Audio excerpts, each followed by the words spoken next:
Hi, this is Bill Kenower, and this is part 3 of the intentional arc, where we learn how to actually finally teach it to students.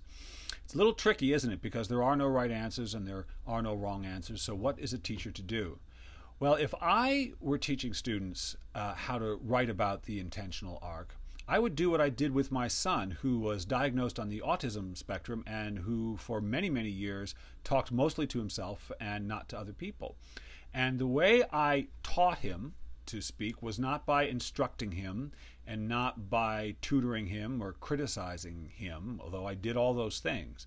No, what really taught him was when I listened to him, when I paid attention to what he had to say, because then he began to understand that what he had to say was of value.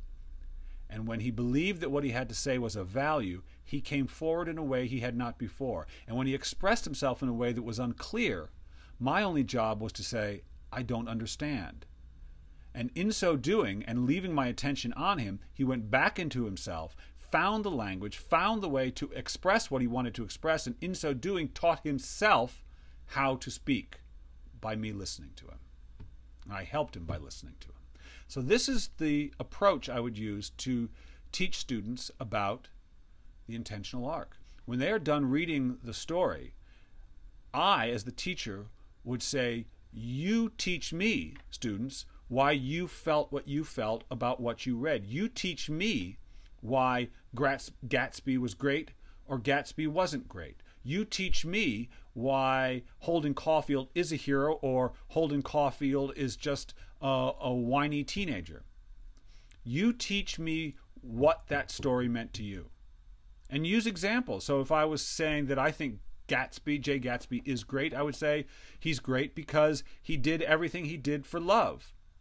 The money and the house and the cars, none of that really meant anything to him. The success, none of that really meant anything to him. All that mattered was love. He was an idealist, and love is a non-physical idea, is a spiritual idea, and it's a higher idea. So yes, he's great. He's a lot better than Tom Buchanan, isn't he?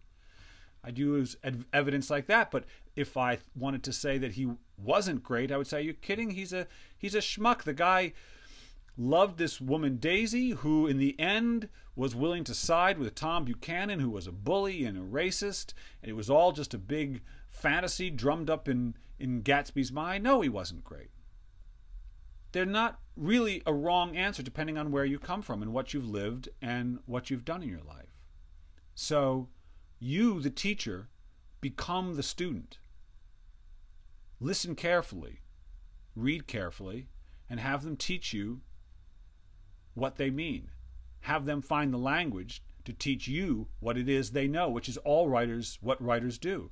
All writers have something inside them that they want to share with a stranger, and they find the language to translate that idea into words so that other people, their readers, can see, feel, hear, and know what they have seen and felt and heard and known within themselves. That's the job of the writer. And so this learning of the intentional arc teaches the student what it is to be a writer, to have something within you that you want to share, that only you know to be true, and that your job is to be as clear and accurate in translating that into words as possible. So there you go. That is the intentional arc. I hope it's been useful.